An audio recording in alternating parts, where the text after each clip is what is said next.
YouTube, what's going on, guys? So I'm finally taking time to get to making a video on the 78 F-150 Ranger.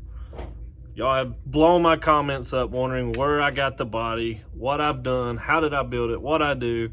Please make a video on the F-150. So here it is. It's not that impressive, but maybe it'll help you get started in making your creation and having fun with this hobby, and that's what it's all about. All right, guys.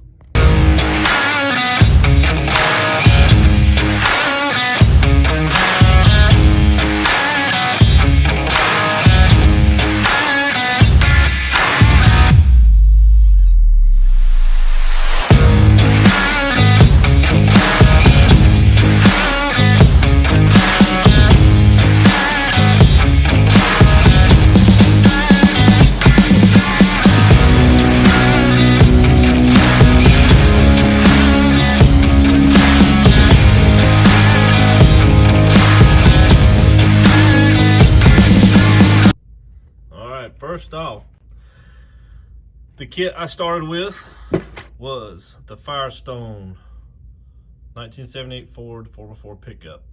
I picked this up at Hobby Lobby. I believe I had like a 50% off coupon and I gave $15 for it. And I really just used it only for the body. We used the glass out of it, the grill, the bumpers, and that's about it. You have to assemble the bed and all, and I'll show you in a minute sort of what all I had to do. But so this is the kit, Hobby Lobby. Get a coupon or find it on sale, save yourself a couple dollars. And the chassis I started out with, the drivetrain, started out with the Scx24. It was a C10. It had the seafoam body on it, but initially the same truck is this gray one. This is a bone stock C10, and that's where I started from. Now, the 78 is definitely not stock. I'm not even gonna say it's improvements, but it works. I like building more on the towards the scale side. You know, I don't want it to do stuff that's a real vehicle couldn't. So that's what excites me. So, you know, trucks are front heavy naturally, you know, so they want to flip forward when you're going real steep downhills and stuff like that. You know, I just, and trying to scale all of it down to get this to perform scale is really tough. And I'm actually thinking about starting over on this build. And if I do, I will do a video and keep y'all up to date what I'm doing. And so anyways, let me take the body off the chassis here. You can see a little better. So the body, this is what we started with. So your outer fenders, you glue it to the inner fenders and the fender wells, the bed floor, the back of the bed. Same on this side, your tailgate, inner and outer pieces of your tailgate, and I just glued it all together.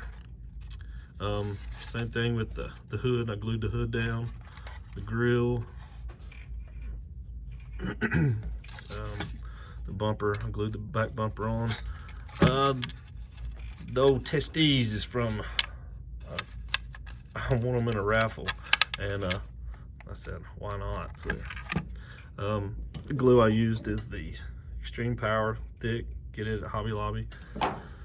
And all I did is mated the bed to the cab, and I just glued the far out of it inside of here and just glued it. I clamped it, and just let it set up for about a day or so and just let it sort of bond together. When I did, the sides of the bed did not line up. The bottom of the bed sort of flared out. So I took a heat gun and sort of heated and just sort of rolled this back in where it lined up a little better. This side did great. This was my first attempt. Second attempt, you think I would learn? No, I melted. It got too hot. But it's actually a funny story. This truck, where I come up with the paint scheme and why I like the 78 so good is my grandfather owns this exact same truck. has actually passed away now, but we still have his truck, and this is the color scheme on the truck. And story goes, he was hauling some firewood with a 4-wheeler and a trailer, and he had it parked on the hill. His truck's down the hill. The brakes on the 4-wheeler gave way. It rolls down and drills the side of the truck. So if you look at the real truck, it's got the same dent in the same area in the corner or side of this bed. It's pretty funny. I showed my dad, and he was like, "Man, you put the dent in it just like Grandpa's truck." And I, I was like, I didn't intentionally do that, but you're right. It is there. So, anyways, you prime it, sand it. I mix my colors from different, let's see, airbrush colors I used. This is the brand I use, Wicked Color. You can purchase it at Hobby Lobby as well. And I use the airbrush kit, and you start mixing. You mix colors. You get these little vials, and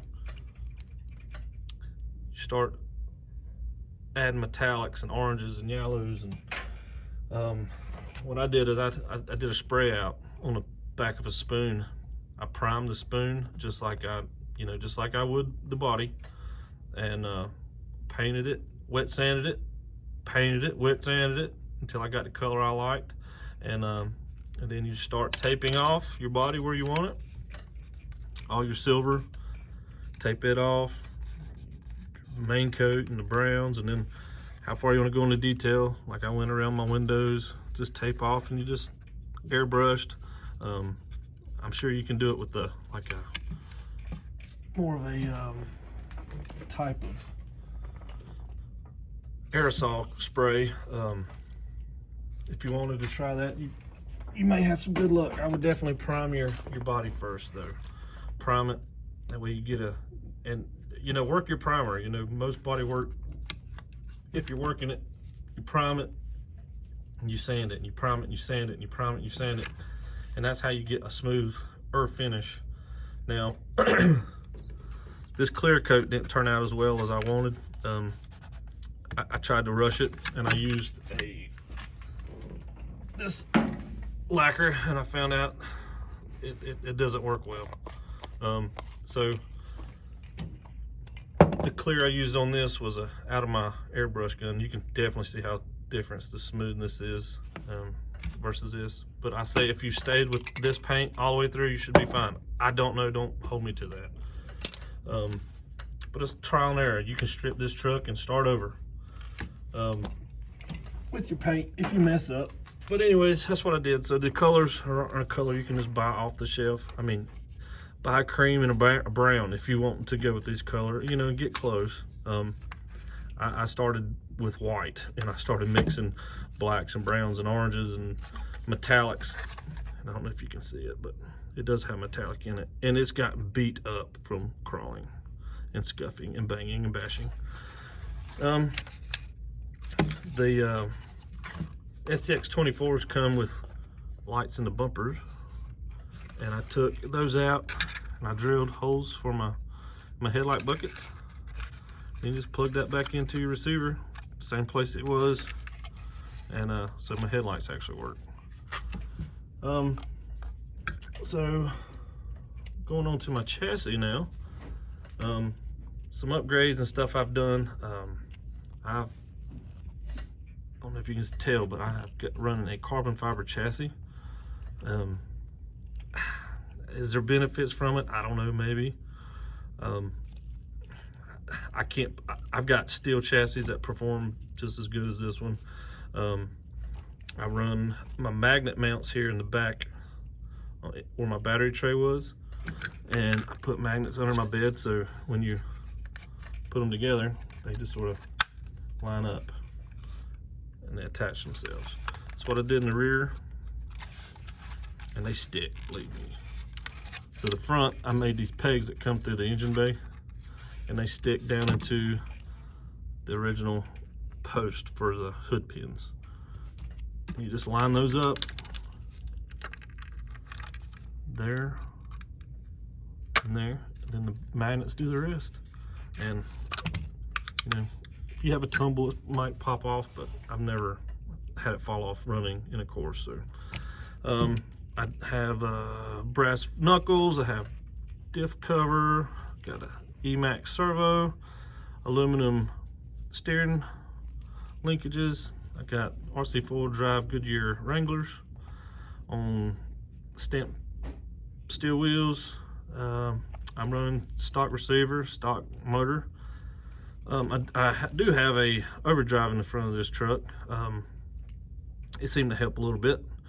And I run HR shocks with no springs, full droop. The only reason I did that, because I like running springs, is because I'm trying to tighten up this gap between the fender well and the tire. So at full droop, it looks, you know, closer. And this is the main reason I was talking about starting over with this build. I think I could, what I got in mind here, if I get the body back off. I like to recess more of my framework down into the body. So that means I'm gonna have to cut out the bed, cut out the engine bay, notch the back of the cab, but it would sit more down in there and I can run my springs, you know. It'll hide the motor and such instead of it hanging out the bottom like it does. And I run a battery. I put a piece of Velcro on the back of the cab and I stick my battery right here, and everything reaches. So everything's set up like a stock one. Like I said, carbon fiber chassis. It'll work with the stock steel frame. So if you had a stock truck, literally just this would fit right onto a C10 chassis. There's no difference other than I just swap my rails out. Other than that, that's about it, guys. Like I said, it's not too impressive. It's just it is what it is. I appreciate all the feedback. Y'all have commented, and it seems like it's been really popular out there. Everybody's asked where I got it. I probably have a comment a week wondering where I've got it from. So now you know, guys. Hope that helps out. If you have any questions, feel free to comment in the comments, and we go from there. I did this video in one take, and so if I got tongue-tied or if I didn't punctuate things correctly, I'm no photo guy. I'm not trying to get rich off of it. I'm just out there trying to help y'all out. I've had some help along the way myself, so if you have any questions or want me to do another video of some of my other builds, I'll show you one right quick I have done. That is really cool. If y'all would like to see that, I'll do a video on that. This one is pretty insane. So this was a fun little build. So let me know. Hope y'all enjoyed. Have a good day.